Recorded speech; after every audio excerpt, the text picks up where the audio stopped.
Lagi pinasasalamatan ka namin o Panginoong Diyos na makapangyarihan sa lahat na ikaw ngayon at naging ikaw ng nakaraan. Sapagkat hinawakan mo ang iyong dakilang kapangyarihan at ikaw ay nag-ari. Saying, we give thee thanks, O Lord God Almighty, which art in was and art above, because thou hast taken to thee thy great power and hast reigned. Thou hast taken to thee thy great power. Binuha mong muli ngayon ang iyong dakilang kapangyarihan. Paano po natin ipaliliwanag yung mismo ang Diyos ang nagsabi? Ang mga anghel mismo ng Diyos ang nagsabi na natutuwa kami, dakilain ka, sapagkat ngayon binuha mong muli sa iyo ang iyong kapangyarihan. Bakit nga binuha muli? Ano po ang nangyari? Napaka-simple po. Bakit niya binuha muli? Ano po ang nangyari? Sige, pakimay ko. Ibig sabihin, nawala yung Diyos at inalis. O, binubad, nawala yung Diyos sa langit at sa lupa. Opo. Pero hindi natin ito dinatanggap dahil sa katulad ng damit. Sabi ko, figurative speech yan, totoo yan. Dapat hinubad ko damit, kung mawawala lang siya bagyan, nawala. Andyan pa rin, siya nawawala. Ito po. Pwede po akong magtanong para may clarify po yun. Nung po ito ay hinubad niya, anong hinto po kayo? Nung hinubad po niya, ang tanong ko ay safety lang. Saan naroon ang Diyos nang hinubad niya ang kanyang pagka-Diyos? Siyempre, hindi na mawala Diyos kasi Diyos forever na eh. Ang pagka-Diyos kasi ang pinag-usapan dito, hindi na lang nawala sa Biblia ang Diyos. Tinatanggal. Ayan po sa pinaliwanag ng ating Yung po gagawin kong tanong, hindi ko lang po ina-address sa inyo. Ina-address ko po sa lahat ng mga nag-aaral po ng Biblia. Ito po ang valid question ko po. Hindi tayo pwede kumaka sa tanong na ito. Tinatanggap po ba natin na nahubad ng Diyos ang kanyang pagka-Diyos, kanyang pagkakatawan tao? Yan po ang tanong ko. So yung tanong po niya ay... At hindi lang po sa inyo naka-address. Naka-address na po sa lahat ng nag-aaral ng Biblia. Hindi na po kailangan sagutin. Yan po yung tanong lang po niya. Ganun po yan. Yan po ay Iniwan katanungan. ang tanong. Ina-address po namin sa lahat ito. The question na address to all. Ano? Nagawa po ba ng Diyos na mahubad ang kanyang pagka-Diyos? Okay po. Ngayon, kung hindi mawawala ang kanyang pagka-Diyos. Ngayon, kung tinatanggap ninyo na hubad, ang following question, saan naroon ang kanyang pagka-Diyos nung nahubad ito? Okay po, yan po ay... Iniiwanan po namin tanong, ayaw po namin ang maitis-itis na sagot. tanong namin sa inyo kasi kayo nagsasabi na sa ano. Sabi naman na wala. Ang sagot po namin ay nawala. Nawala na nga pa sabi na wala. Ang tanong ko po, kung hindi po na yung nawala sa inyo, ang tanong po namin, nasaan? Andyan lang kasi Diyos kahit hindi nawawala. Andyan sa Okay. Ang sagot po ninyo ay nandiyan lang. Pero si Kristo po, pag siya tinanong ninyo, ang sagot niya, ako ay taong nagsasaysay na katotohanan. Tinatanggap natin yan. Okay po. Okay po yun. Tinatanggap po natin yan. Hindi ka nalaki lang. Okay. Kung ang Diyos ay nandiyan lang, umiiraw ba siya ng Diyos? Siyempre, ang Diyos naman kasi kung pinito sa pangililan natin. Sige po. Umiiraw po ba siya ng Diyos kung nandiyan lang? Si Pastor Yan po ay, hindi, tanong po ito para sa lahat. Teka mo na. Ako po, Pastor. Gospel of Christ? Pang-apat kayo? Pang-apat, sige po. Pastor Saspa? Kayo naman ang tatanungin. Pastor Lee.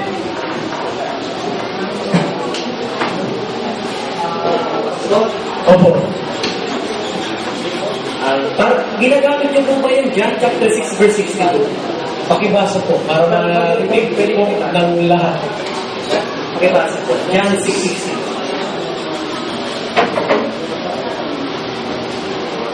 Ano nga kung makita ninyong umaakyat ang anak ng tao sa kinaroroonan niya ng una? Pastor, gumamit po kayo kanina ng sa inyong pagkano ay grammarian pa po, di po? Opo, simba kay Jose. Please, a good repeater po niya. Ang tanong ko po ay ganito, ayan po talata, pwede King James? Please, King James. No English, okay. If engaged in this dapat. Pastor Eden, louder, para marinig. Chairman. Okay, thank you. Ako na. English lang, una, para magkaintindihan din tayo. Pero tayong kasama dito lang. Okay. Ayun, ibasa na sa English. Verse 62. What if ye shall see the Son of Man set up where he was before? What if ye see the Son of Man ascend up where he was before? Pastor, itong verse na ito, future o present? When he was before. Okay? Then, Pastor, yung... That means, Pastor, yung what if you see the Son of Man ascend up? Pastor, mangyayari sa inyo o nangyari na po? Okay. Hindi, Pastor, siya lang po muna bago po kayo. Pwede po? Hindi po. Siya po tanong.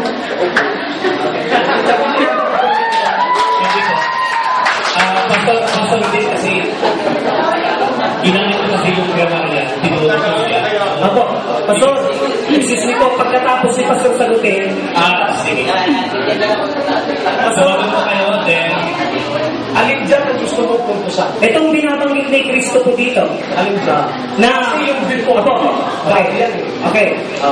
Yung before, kinaroroonan niya ng una. Lalo po ba? Okay. Sabi ni Kristo, ano nga kung makita ninyo na anak ng tao ay umakyat? Okay? Nasa baba po siya, Okay. ibig sabihin hindi pa po siya nakakyat. Okay. Tama po? Yes. Mangyayari pa lamang po sa inarap. Yes. Okay. Okay, mangyari pa namin po sila. Kanina po, sinabi niyo na habang nandito siya sa lupa, naroon na siya sa langit. Yes. Ngayon ang tanong ko po ganito, Pastor. Opo. Ano bang merito ng salitang makikita ninyo ang anak ng tao na umaakyat sa kinaroroonan niya, ibang destinasyon, kung yun pala'y andun na siya? Okay. Ganyan po yung tanong ko. Ano bang merito nang sinabi niya na ito, na siya ay aakyat doon sa kinaroroonan niya, ibig sabihin wala pa siya doon, kung andun naman na pala siya? Alam niyo po, walang problema. No? Kung aakyat siya, o nakaakyat na. Ang problema ay hindi ko nakikita kung may problema doon. Pastor, ang problema. Ang problema ganito, Pastor. Ang tanong, ano ba talaga kuya? Andito siya o araw siya sa taas? Sagot, nandito siya at nasa taas siya. Okay. Isang tanong pa.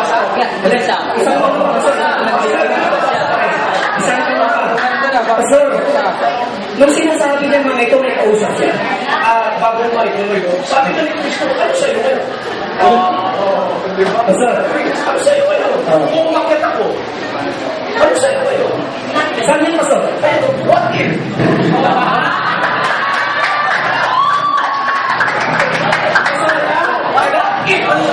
Okay. Tagalog? Ito yung Tagalog niya, Pastor. Ano nga? Pastor, iba po ata yung translation mo. Ano nga yung Pastor? Joke lang o tuloy? Joke lang? Ay, joke lang. Ay, tuloy. Kasi iba yung translation niya. Okay. Pastor, ito yung tanong ko. Pastor, nung sinabi ni Kristo ito, may kausap siya. May kausap siya. Yung kausap niya totoong tao, Pastor. Siyempre. Okay. At yung kausap niya totoong tao, siya din po ay totoong nandun na nagsasalita. Okay. Yun po yung tanong ko. Sige, tuloy mo. Ano pa ang merito ng sinabi niya, dito siya, aakyat siya doon. Kung yung pala, doon na rin po siya. Wala akong okay ba? Pastor din. aakyat siya. Aakyat siya.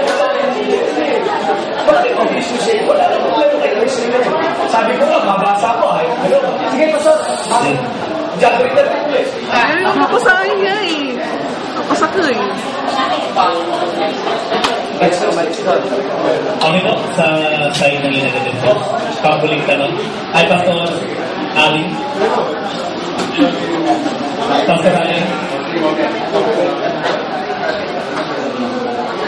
Sir, magandang kabuhay.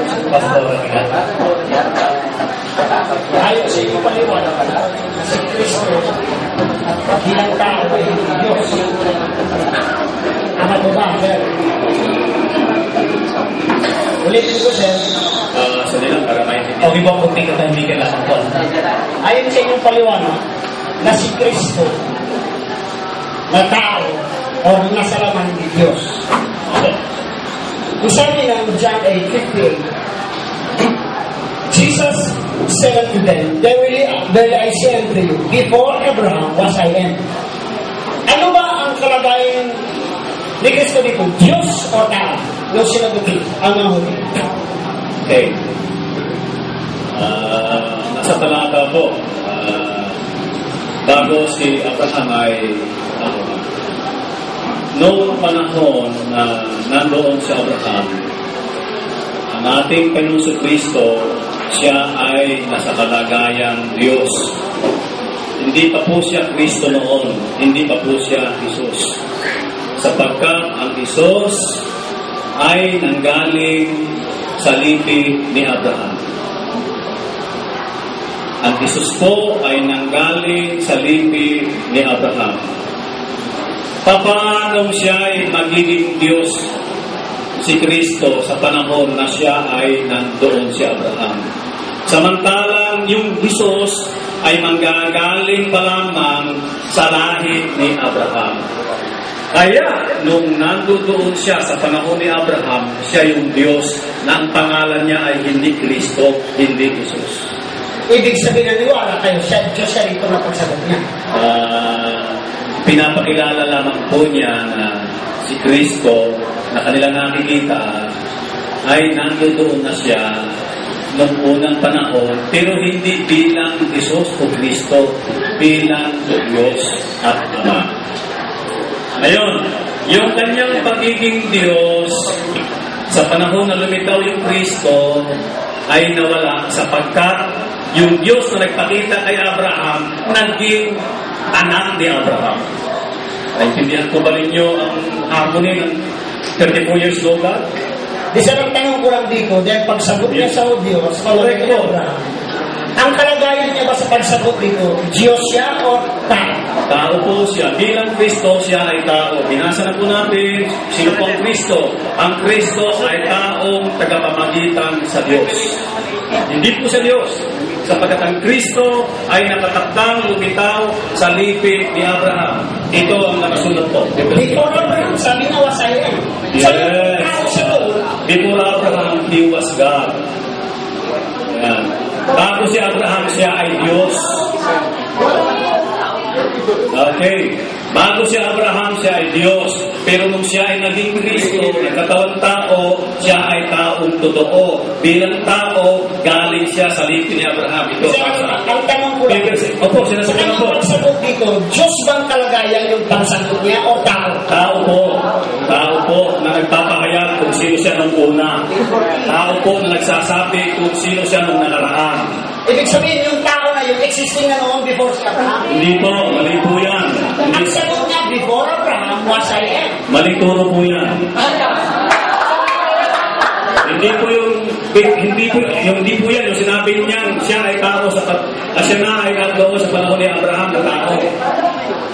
Yan po. Ako na nga, wala pa si Abraham, bago pa si Abraham, ako na nga. Okay, ganito po. Jesus said, then, verily, verily, I say unto you, before Abraham was, I am. Hindi niya sinabi, before Abraham, yung Kristo na yun, nandoon siya. Ang sinasabi lang niya, pinapahayag niya na before Abraham was I am, siya yung Diyos noon sa panahon ni Abraham. Ang tanong ko dito, yung sinagot niya ang Hudyo, sumagot ba siya sa kalagayan pagka-Diyos o tao lang? Bilang tao. Sinagot ko na po. Sumagot po siya bilang tao. Okay. Masama po ba na sabihin niya? Masama po ba na sabihin niya na ang taong nandito ngayon, bago si Abraham ay ako na? O, tingnan niyo. I am, sabi niya. Alam niyo bang ibig sabihin nun? Bago si Abraham, ang ibig sabihin nun, siya yung Diyos. Ngayon, paano po nangyari ito? Kailangan po kasi, huwag kayong magpapabilanggo sa isang versikulo. Okay, ito po yung versikulo makapagpapaliwanag niyan. Ito po. Okay. Ang aklat ng lahi ni Jesucristo na anak ni David, na anak ni Abraham. Okay.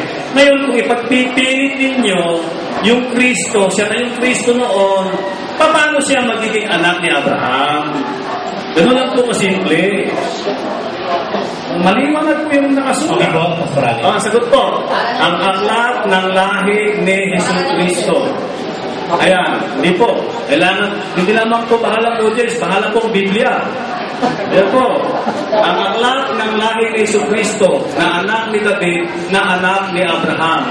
Si Jesucristo po na tao ay naging anak ni Abraham. Ang Kristo po na Diyos, hindi po pwedeng maging anak ni Abraham. Okay? Ang Kristo po na Diyos, hindi pwedeng maging anak ni Abraham. Kaya pinakilala lamang niya na ang Kristo ito, bago siya naging tao, siya ay Diyos noon. Siya yun. Ayan. Salamat po. Muling magtanong ay Pastor Christ. Pastor Saspa. Nandiyan sa likod.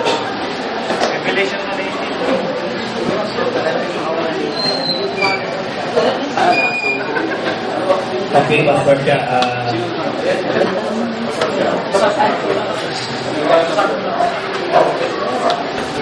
Memorize ko na yung talata, no? John chapter 3. Sige, Pastor Lee. Panglimang tanong mula sa deposit. Babasahin ko lang. Opo.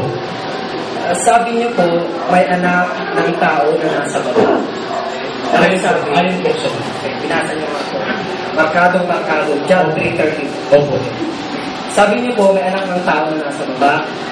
At may anak ng tao na nasa itaas. Alin po sa David? Okay. Kapag umakyat na po, yung anak ng tao na nasa baba, doon sa taas, magiging ilan na po ang anak ng tao? Isa na, umakyat na po eh. Umakyat na eh. Ulitin ko na umakyat. Ulitin ko. Sabi ni Pastor, okay, may anak ng tao na nandito sa baba. Diyan siksiko, yung anak ng tao na ito na nasa baba, paparoon siya sa langit. Pero sabi ni Pastor, habang nandito siya sa baba, may anak ng tao dito, meron pang anak ng tao sa taas. Ito yung tanong, pinapatanong. Kapag umakyat na po yung nasa baba na anak ng tao, pupunta na siya sa taas. Okay. Magiging ilan na po yung anak ng tao? Gusto yung karapatay ko, ano ba umakit ako kayo? Dalawa ba kami? Pastor, saan ka galing? Sa baba. Okay, saan ka pupunta? Yung bababa at saka taas, parehas? Yung baba, tas di parehas yun. Isa lang. Okay, maraming salamat po. Salamat din po.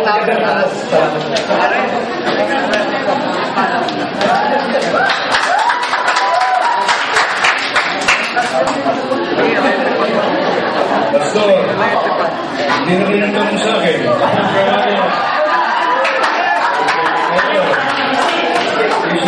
Pastor, pwede na po kayo. Sabi kasi ni Kristo, kainin niyo ang aking laman, inumin niyo ang aking dugo. Natisod ang mga disipulo. Lalo pa, pag nasabi ko sa inyo, aakit ako kung saan ako galing dati. Now, it identifies that Jesus was God even before Abraham was. Di ba rin yun? Huwag na yun. Ito ba? Tama naman. Is this the manual of your doctrine? Yes. Alam mo, bilib ako sa fervor ng araw yun. Yes. Good. So you believe this doctrine? Yes. Of course, very good. Dito po sa part 5. Part 5.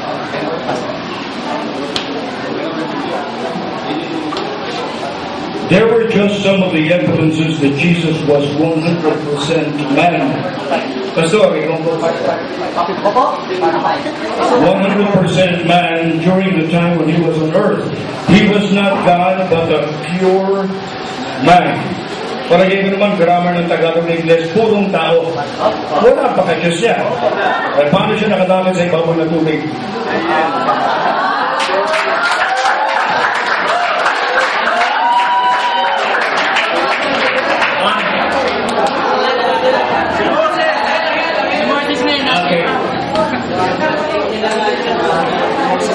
Okay, ako po yung tinatanong ni Joseph.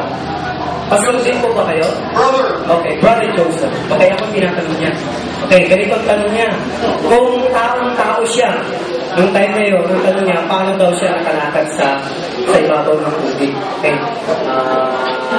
First and foremost, mismo si Christ, sinabi niya, ang sabi niya, ako ay taong nagsasay sa inyo ng katotohanan. So we cannot refute that first. Si Kristo mismo ang nagsabi na siya ay taong totoo. Mahirap kontrahin niya. Kaya ang tanong niya, kung tao siya, bakit siya nakalakad na sa ibabaw ng tubig?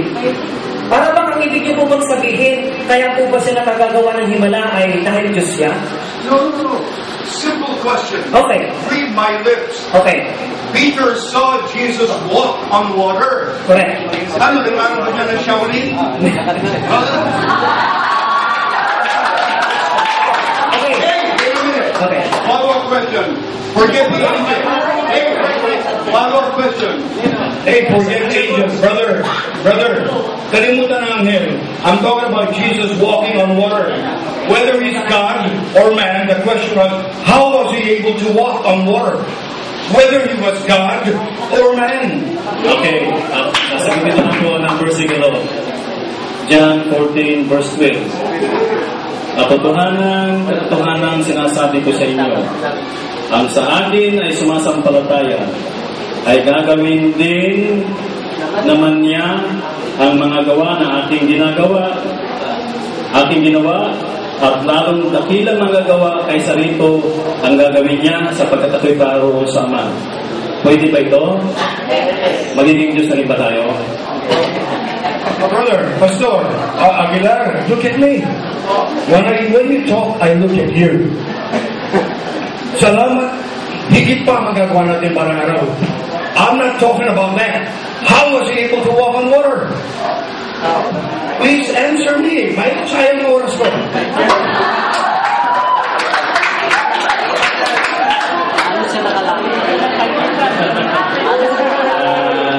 Sinagot na po namin kanina. Sanagot na po namin ang mga himala po na... No, I'm talking about the miracle of the water and Peter walking also. Brother, Pastor, sali lang po. Si Pedro po ay lumakad po. Pero hindi po siya nakalakad. Okay, so that's another story. Ang sabi po ng Panginoon, bakit hindi po siya makalakad at siya lumubog? Pastor, I can read your Bible. He walked a while until he saw the waves moving.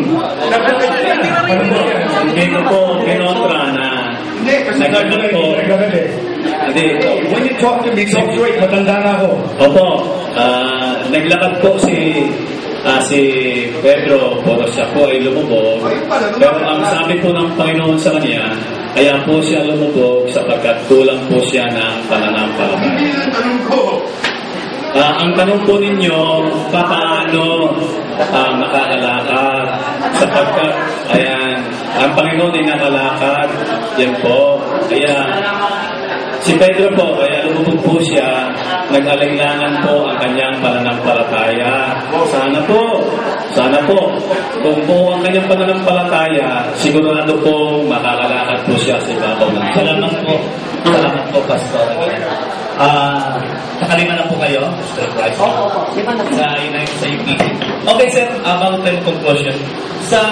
Kayo po bang taga-Gospel of Christ? Mayroon po kayo pananampalataya?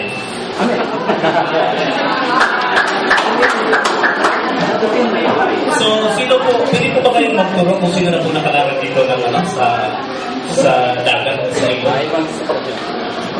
Kasi sabi niyo po, dahil sa faith, nakalakad, ano? So, kung mayroon po kayong faith, sino na po nakalakad sa inyo sa iyo? Sa tubig? Tingnan mo si Moses. Hindi, sa Gospel of Christ. Wala pa po nakakalakad sa amin dito sa ibabaw ng tubig. Talagang lumubog. Sa inyo po, meron na ba? Pero sa amin po ay marami na pong himala na nakaligtas po sa tubig. Yung lumalakad po, na parang ganito po siya. Kasi, Wala pa po sa amin. wala pa. Wala pa. Kakaibang pagkatao si Jesus Christ. Kaysa inyo. Inamin niyo po yan. Opo naman. He is a perfect man.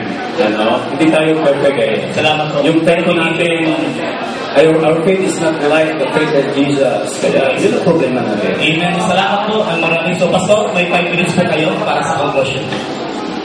5 na lang po.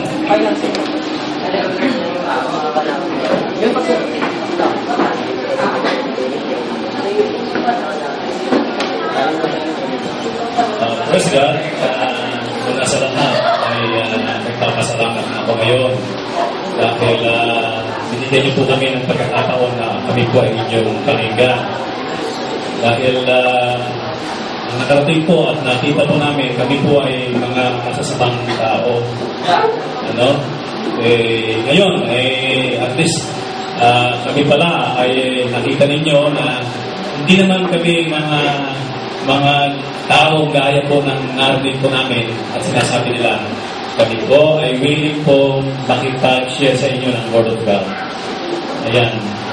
Willing po kami imbitahan kayo po sa amin. Masyadong matagal pastor yung isang linggo. Hindi namin kaya yun. Siguro mga 2 days to 3 days. Hinihintay po namin kayo this coming November po. Napagkaan po namin yung mukha na narito, pwede po kayong pumunta roon at pagsisikapan po namin kayong mapaglikuran. Dahil ako'y naniniwala kung tayo po ay sincere po sa ating pananampalataya, lalo na kapag pinag-uusapan natin ay ang salita ng Diyos, hindi po ito dadaanin sa madaliang pagsasalita o kaya ay paghahatol na wala pong pagsisiyasat at pagsasaliksik. Na kagaya rin po ng aming pangunawa ngayon, aming nilalahat sa inyo, sinikap din po namin tanggapin at unamahin po yung inyo pong mga paniniwala. Hindi po magsasabi kung tama pa kayo, mali ba kayo, at hindi po namin ipagpipili sa inyo kung kami ba ay tama o kung kayo ba ay mali. Ang unawa po natin, ang Espiritu ng Diyos po ang magpapaunawa sa atin. Pero kami po, hanggang hindi namin naaabot po ang katotohanan, ay hindi po kami titigil. Sana ganoon din po kayo. Sapagkat ang pag-aaral po sa Biblia ay mukhang hindi pa ngayon magtatapos. Habang ni Biblia po, meron po kayo pag-aaral. Kaya marami pong salamat sa inyo, Pastor. Salamat po. Sana hindi po ang natin pagkikita. Sana ay meron din po kami konti na ibahagi sa inyo. Para sa amin po, natuto po kami sa inyo. Maraming pong salamat dahil naniniwala po kami ang lahat ng bagay ay nagkakalapit-lapit sa mabubuti ng lahat ng mga tinawag ng Diyos.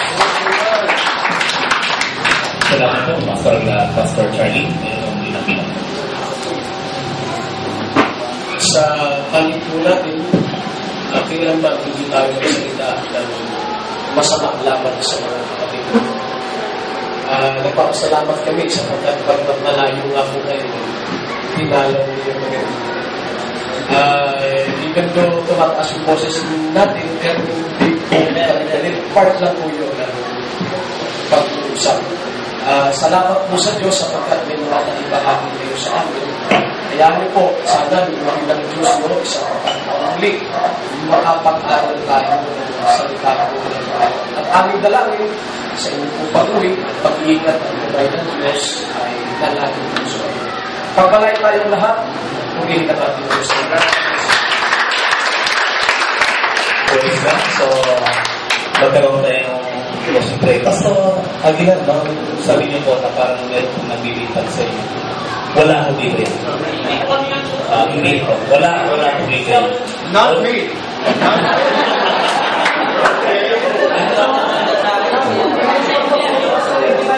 I-upload yung pants natin sa site.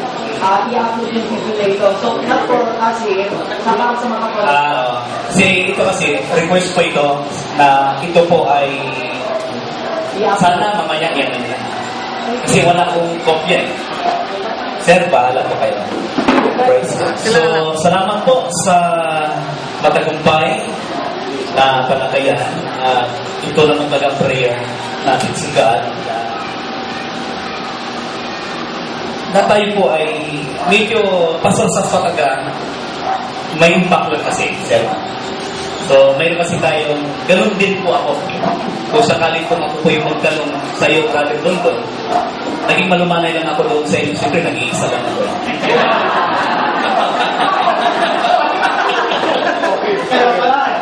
Malumanay lang ako. Dahil nga, mag-isa ko na doon. Ang dami. Kasi biro lang. Mababayin ko sila. 100% po. Nung pinuhay ko sila sa